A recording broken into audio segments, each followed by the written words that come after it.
Thank you so much. I forgot two things at my desk, so I'm gonna grab it real quick if I could. That Lego bag and then the black bag, if you could. How are you all doing this morning?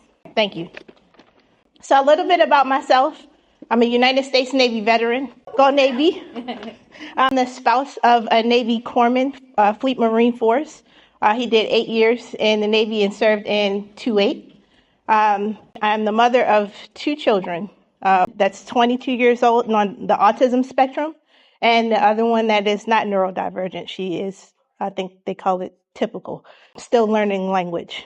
I'm excited to be here with you all for this first symposium, so I thank you to the Circle of Arms for the opportunity to be before you today. And I'm not going to be before you long because I'm a person who forgets what I'm saying in the middle of what I'm saying. I like to write things down. So I am going to be looking at this frequently. I stand here before you today, not because I have all the answers, but because I know what it means to survive. I know what it feels like to carry the weight. It's invisible. Your wounds. Nobody can see them, just you. To fight battles that no one else can see. To walk in rooms and smile like everything's okay. Just saying, I'm fine. That's why I'm here. I'm here to remind you and to remind myself that survival is not the end of the story. Thriving is possible. And today I want to share how we can take steps across my little bridge that I built for you guys at the Lego store. See if I can get it without breaking it. I did. This is an ugly bridge, but it's a bridge nonetheless. How we can walk across this bridge and take steps to honor our pain, steps that our family, and reclaim our finances, and root us in anchors that keep us steady. So onto this bridge prop here. Surviving is exhausting. In my left hand, I have a little person. This person is myself. You make plans, you bury things, you forget things. But on this one here, told you I was going to forget. This little person is indicative of a person wearing a mask. And I know you can't see back there, but it has 2 faces, 2 little small faces. One has a smile and the other one has a smirk, right? And this is indicative of the mask that we wear every day, pretending to be okay. And the truth is, we are barely making it. There was a season in my life where I mastered this phrase. I'm fine. Everything's okay. I would do that at work, at church. I would do that no matter where I went. And then I would look strong to everybody else. On the outside, I was strong, but on the inside, I was unraveling. And that's what survival looks like. But thriving is when the mask comes off. It's when hope begins to creep back in. And I remember the first time that I ever laughed, and it felt real. It wasn't forced. I wasn't faking it. And it surprised me, that moment, to know what thriving really felt like. And here's the truth. Back to my little bridge. Thriving isn't just a leap. We don't just jump to thriving, right? It's a step by step, one act of courage, one moment at a time. If you have experienced trauma, my background is that I've experienced sexual trauma as a child, times by multiple providers of care for myself. And then that developed complex PTSD for me. My husband also has PTSD. That affects your family. And so trauma, it doesn't just stay contained in your own little box of yourself.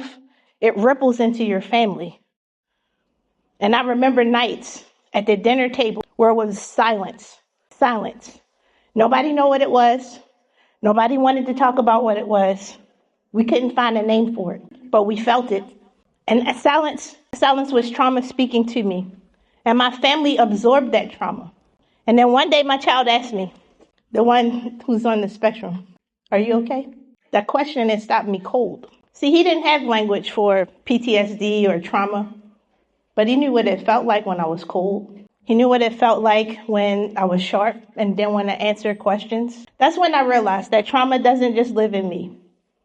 It touches them too. But here's the hope. Resilience, it ripples too. I remember a night when we prayed together as a family, and it wasn't fancy, it wasn't eloquent, it wasn't polished, but it was honest. Something shifted, and healing started to ripple in another way. Connection restored what isolation steals. I had this, I had to bring a prop of coins, but I couldn't get it on the airplane in my bag. So we're going to pretend that this is a bag, a clear jar of coins, right? And this is what chaos sounds like. It's noisy and it's hard. But we don't talk about how that chaos can show up in our finances. Trauma shows up in our finances, and for me it did. When the bills were piling up, unopened on the counter, it wasn't that I couldn't pay them. I was choosing to avoid them. It's the weight of everything that made me avoid them. Avoidance for me became a coping mechanism. And when the seasons that were hard for me, I would try to spin my way out of the pain, buying things I thought would make me feel better, but they would only make me feel better for a moment. And every purchase was temporary, and returned with its wonderful self, the emptiness came running right back. But here's what I have learned. Financial wellness is not about having the biggest bank account. It's about peace, and it's about dignity. It's about stability for your family. The first time I created a budget and stuck to it, I felt peace. Not because I suddenly had more money, but because I had taken territory back from what the trauma had tried to steal. And every step, a plan, a boundary, even a single act of generosity, is healing. So I want to leave you with these 3 anchors. How do we keep moving forward? For me, it comes down to these 3 anchors. Faith is my first anchor. My faith in God has been my lifeline. It's the reminder that the story doesn't end in trauma. There's meaning beyond the pain that I've experienced. Support, my second anchor. None of us heal alone. We heal with therapists and mentors and trusted friends and communities just like this one, just like Circle of Arms. We hold us when we can't hold ourselves. And some practical tools that are required for healing, I believe: boundaries, wellness habits, financial stewardship. They are not just to-dos. They are bricks, referencing the Lego, that we use to rebuild our lives, one brick at a time. Anchors do not just stop us from having storms, but they keep us rooted as we go through storms. So let me echo this again. This is why I'm here. I'm here because I know what it means to survive. I'm here because I know thriving is possible. Your story is still being written, and you are the author of the next chapter. So let me leave you with this. What's one step that you can take this week to move closer to thriving? It doesn't have to be big.